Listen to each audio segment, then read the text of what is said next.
magic time, because the movie that I'm going to talk about is about a magical serial killer, which is really in concept why maybe there is, and I haven't caught on, but I feel like we should have done this. We have the Wishmaster, right, which is like basically a magician from hell.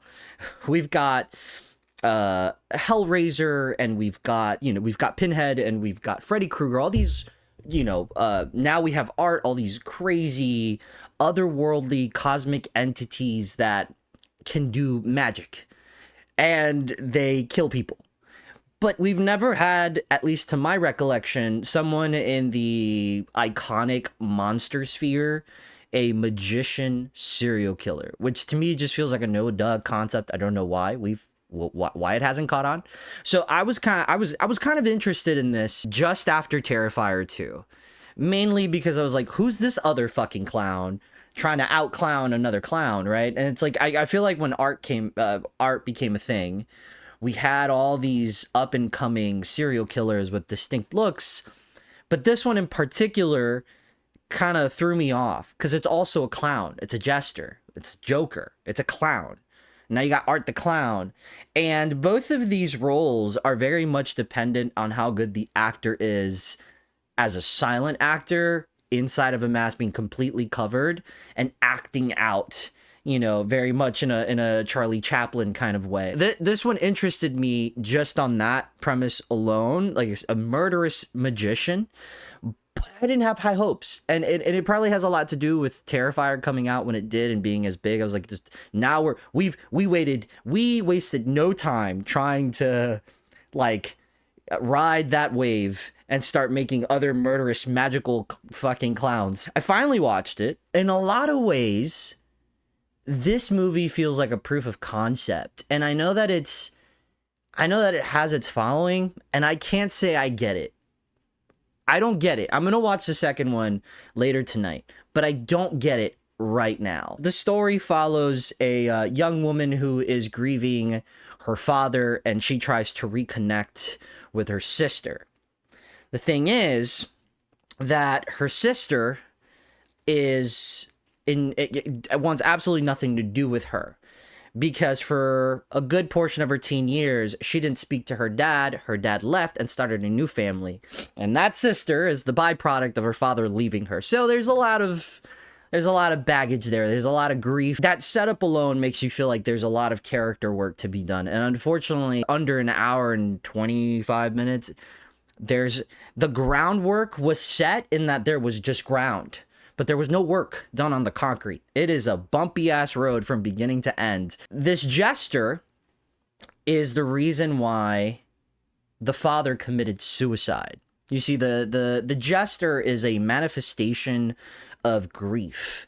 And when you grieve, as hard as this father grieved at the beginning, he shows himself to you, and in a lot of ways makes a joke out of your grief. And then he kills you in a very fucking fun and like Willy Wonka kind of way. Magic. I thought that concept is cool. Like a jester, and it makes sense why he looks like a clown now. A jester who makes fun of your grief. It's because of your grief that it exists. So we're leaning into cosmic horror. Let's fucking go. So he's leaning into that grief, right? And he makes fun of it, and then he kills you. And then he tracks down anyone immediately relative to you that's a relative to you that is also grieving or attached to that grief, and then does the same shit to them.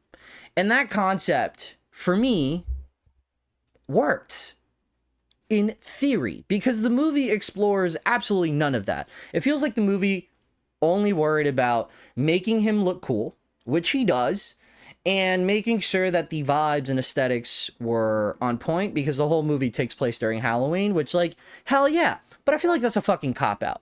Because there's a lot of people like me who freak out about Halloween like we're 6, right? And it just feels like when you set your movie in Halloween, during Halloween night, or around that, that you're going to get just brownie points for comfort. I feel like you just know, and I mean, hey, good on them for making a smart marketing decision, because a lot of the dead space between the kills, because the kills were the only things I cared about, I was just like, oh, pumpkin. Oh, they're going to a haunted house. And it gave me that fall feeling. And on that front, it worked. Just vibes. You know, being in your room in a dark room, you know, moody, with a fucking Red Bull and a protein bar, just sitting back watching this movie. I was like, I miss Halloween. That's it. But this movie has nothing else. The characters are just repeating how much they're dealing with and yelling at each other before they just stop talking. The two main sisters share 3 big moments screen time. The rest of the movie, they're apart from each other. And we're supposed to believe that in this film, from the very beginning, they're on a journey to kind of rekindle. Something's going to happen that it's going to make them come together again as sisters and get to know each other. Even if they are from different mothers. Like that's your character hook, is that you're trying to carry these two very distinctly different characters. One who's feeling grief because the father who abandoned her also killed himself without saying goodbye. And then the other one feeling like she just lost the only family she had left because her mother passed. So she wants to rekindle that sister, you know, not even rekindle because they never had it, but she wants to get to know her sister and find someone that she can call family again. And man, those two things, like, that's a story, but they don't explore fuck all.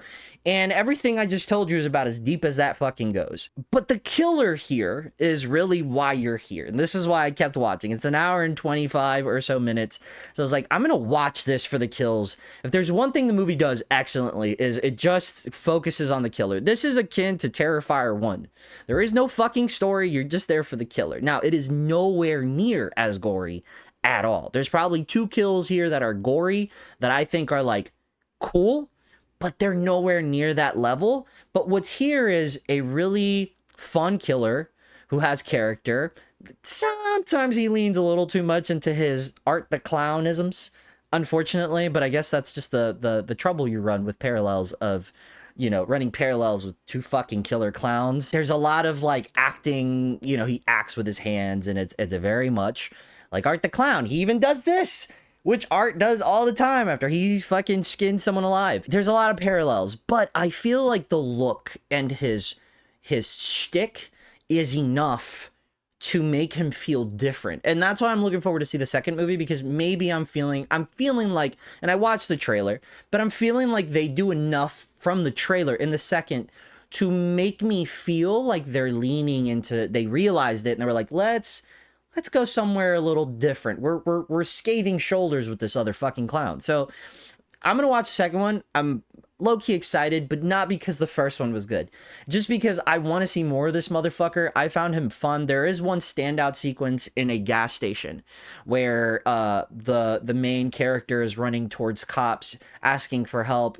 The Jester walks into this gas station and takes out the cops in a hilarious look at my hat and watch me pull out a rabbit kind of way. It was so clever, and I was like, I want more of that. And for the most part, that was probably the more elaborate sequence of that entire film.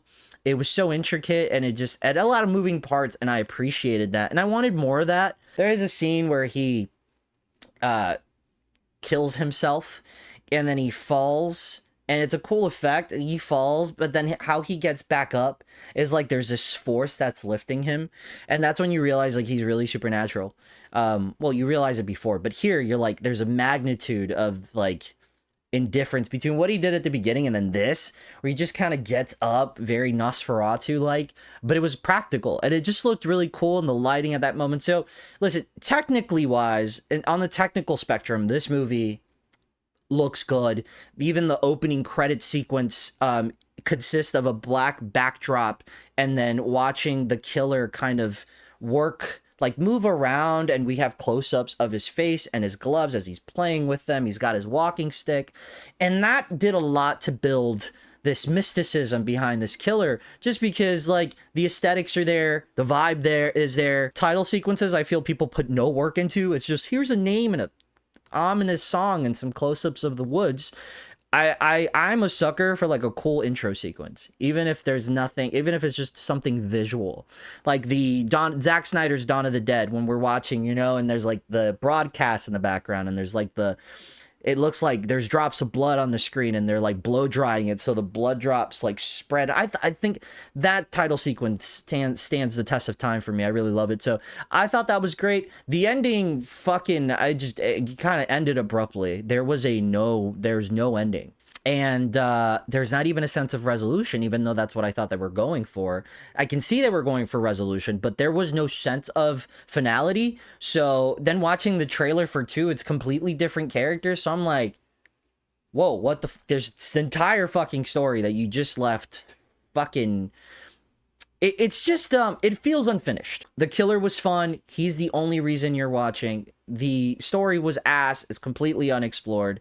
The idea of a thing attaching to grief is cool, but they don't explore that. And it all takes place in one night during Halloween, but that serves nothing outside of aesthetics, which, I mean, you know, again, a cop-out, and it's a cheat because I like that.